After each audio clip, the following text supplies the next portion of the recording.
Hi, and welcome to Drafting Compliance. I'm Kane, he's Tom, and in our last episode, we talked about security, assessment, and authorization. In today's episode, we're going to be talking about the maintenance domain under FedRAMP Moderate. But before then, Tom, we're talking about beer. What are we drinking today? We're always going to be talking about beer. So today we have something from your neighborhood. It's Rogue Hazelnut Brown Nectar Ale. And Rogue is a Portland, I believe, Portland, Oregon based brewery. I've actually been. Sounds about right. Have you? So, yeah, they have a little, really nice little sort of brewery outlet. Got a great outdoor seating space. So I encourage Sounds it. And delightful. most people know Rogue by their Dead Guy Ale. So this will be the first departure. I think I've also had a stout that they create, but this will be the first departure in sort of these smaller brew batched beers. So let's Well, let's the most memorable thing I've had from Rogue is their Dead Guy whiskey.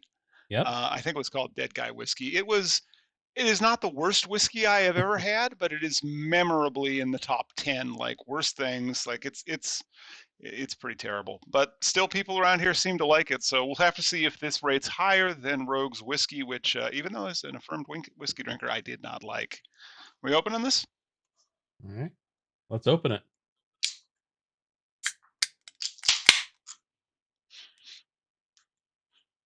It doesn't have much of a nose until you pour it. Ooh, look at that color. That's got Kind of looks the. like weak coffee. I was gonna say the new motor oil. Uh, look. Fair points, fair points. Yeah. All right. So I can kind of see through it. Yeah, it's Sort of, not. kind It's of. It's not not dark. totally dark. Yeah, it's got a nice amber to it. Actually, I don't know if our cameras will pick that up. Yeah. Got a really dark amber look to it. Got a nice head on it. Uh, Chocolate, maybe? Yeah, a little chocolate, a little It vanilla didn't I make get. me crinkle my nose, if anything else. So that's always a promising sign. It smells like if you've ever had a Christmas ale, which I suspect you have not. Reminds me of that. Doesn't sound like it. Nope. So No, it's but got a it's little it's bit of baking spice or something in there. yeah, it's some like faint nut type thing as well. Well, that would make sense. It's supposedly got hazelnut in it. Yeah, I was thinking more like walnuts, like, but now you're just making me think of like Christmassy things or holiday things where you'd have toasted nuts, right? So It says yeah, it's all right. ale with natural hazelnut flavor. So give it a Okay, taste. well we'll have to see if it's any good, right?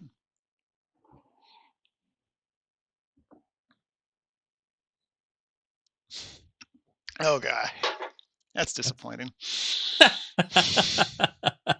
I actually don't find it disappointing. This to me tastes like a mini nut brown ales that I've had. I was hoping for better based on the nose being inoffensive, honestly. Like Uh, this one tricked me. This is one that like suckered me, and I was like, okay, this one might be actually not. It tastes like beer. they're all going to taste Tastes like like beer. beer and hops. But this, if you can distinguish flavor, this definitely is different than what we've been tasting. This has definite nutty undertones to it. It's not nearly as hoppy as IPAs that we've tried. In fact, it's pretty, I would say, pretty neutral on the hop area. If you've had Christmas ales, this tastes a lot like a Christmas ale.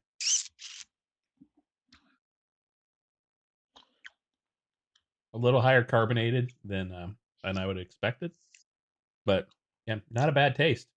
I like it. Mm, mm, mm. Grumble, grumble, grumble. I was hoping for something better, right? More than anything else. Oh well. I will think about it. I will also say it doesn't have that much of a nut taste. But then again, maybe if you don't like nuts, this is a good choice. Yeah. Although with a title like hazelnut, I definitely mm, taste the nut. So different palates, different taste. probably so. Well, let's move on to FedRAMP. And I Great. want to kind of set the table for the audience here, Tom. So, can you start off by providing an overview of the maintenance domain under FedRAMP Moderate and its significance in cloud security? Sure. Oh, two great questions.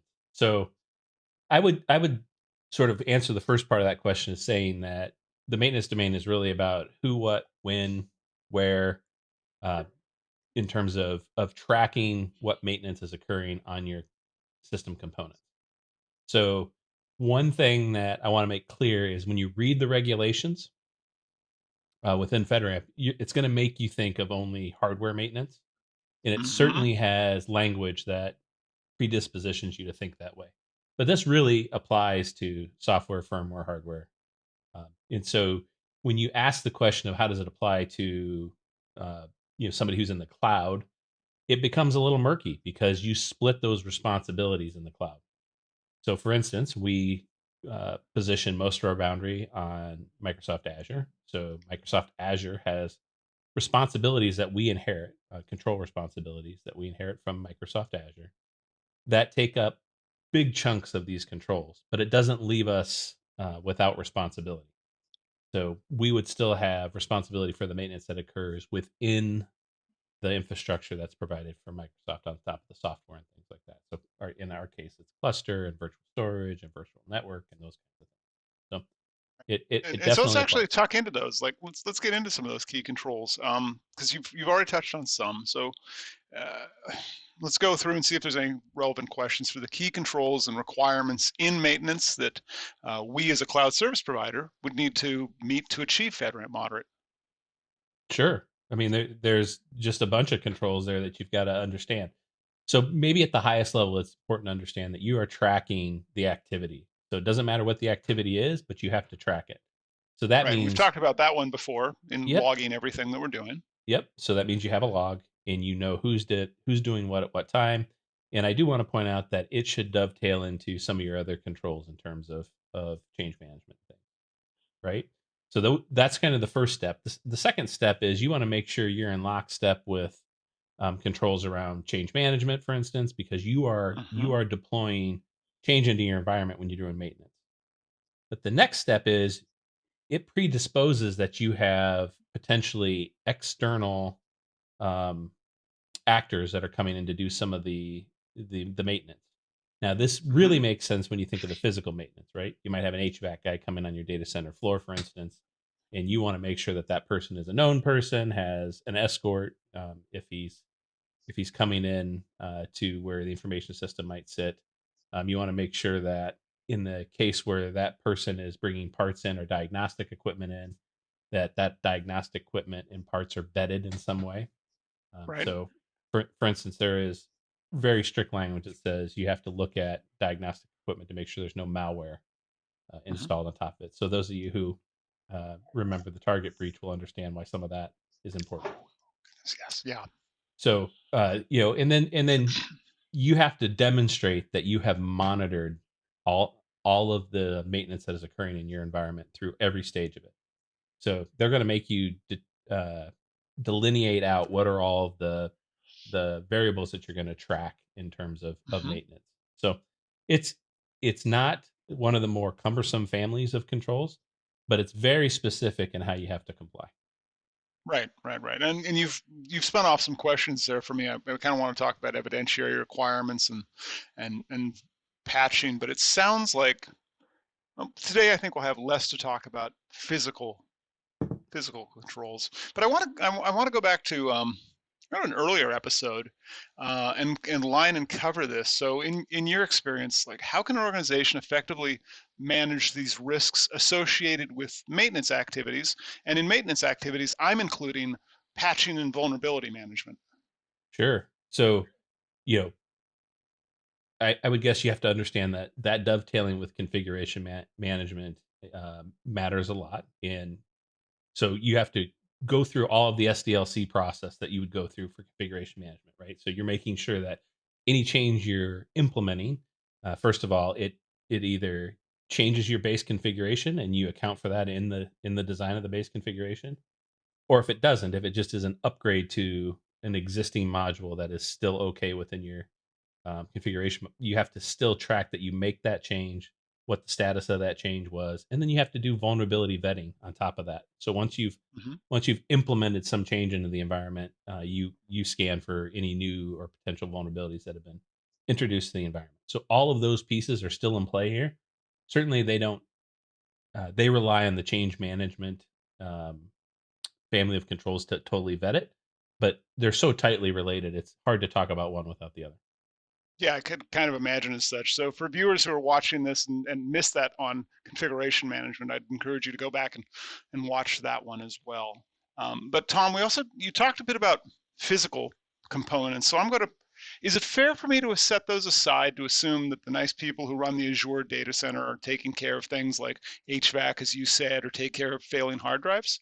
You got it. So Okay. we, just to put a fine point on that, as we draw out the documentation that we're going to provide to our authorization organization, we're Hmm. clearly delineating where Microsoft Azure has responsibility and where we pick up that responsibility and take over. So yeah, anything virtual that we can do maintenance wise on software, that's on us. Okay, so let's talk into that. I want to go onto a specific control of remote maintenance. That's MA4. What evidence are we going to be required to demonstrate that secure connections are established and maintained for those remote maintenance activities, particularly given that we're a remote only company? Yeah. This is really asking you, do you connect your people in through an encrypted channel? And does that encrypted channel follow the requirements of FIPS 142, 140-2? So that's really what it's asking. So you have to demonstrate that you have that capability. So in most cases, you can connect through uh, a given VPN that meets those requirements. And really, for remote only companies, you should have VPNs in place for your, at a minimum for your critical workers that interface with the back end of the system anyway. But you're going to have to demonstrate that you have that control in place, right? So that And that means would include proving we're using like FIPS 142 validated encryption, right? you got it. Yep. So in the case of your encryption algorithm, that's what they're going to look for. So you want to demonstrate that all users have that. You want to demonstrate that, if possible, that during the maintenance that user was VPN'd in.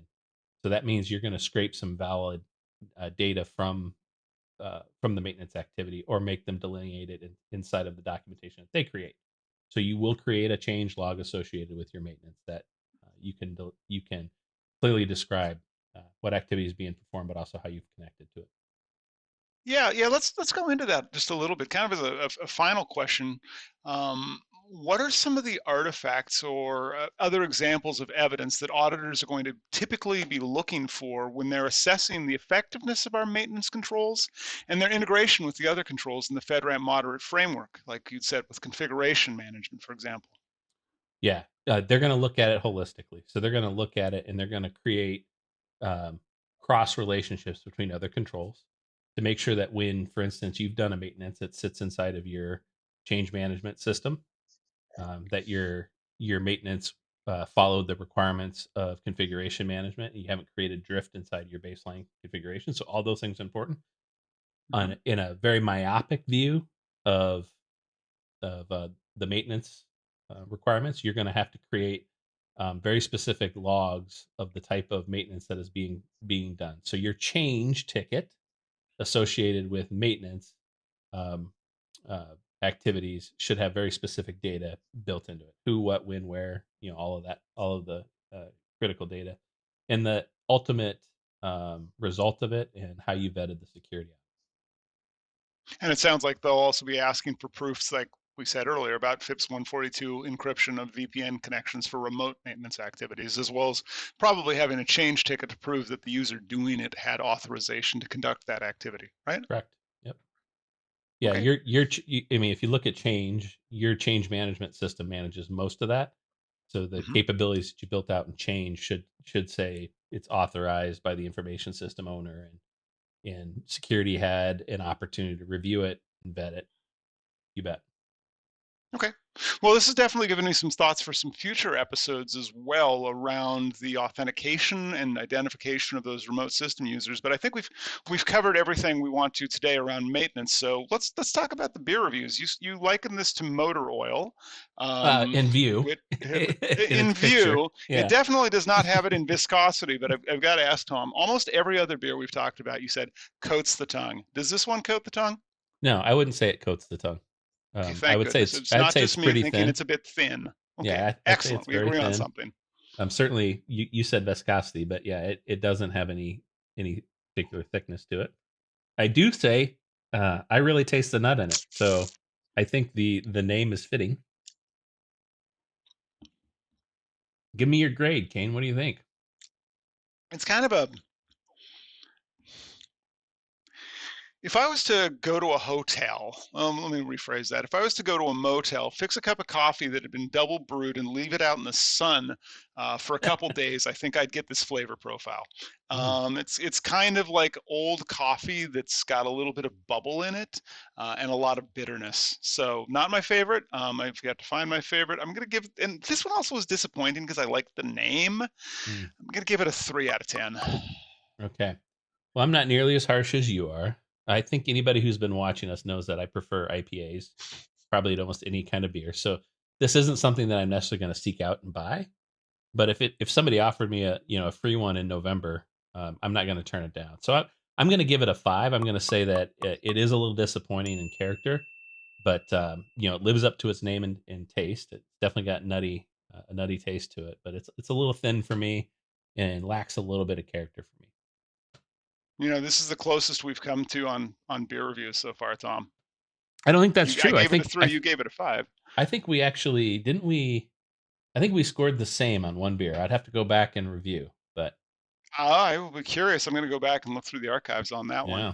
But with that, that's all we have for today's show. So everybody, please do leave your comments below and like and subscribe for more of this content. Thanks, everyone. Thank you.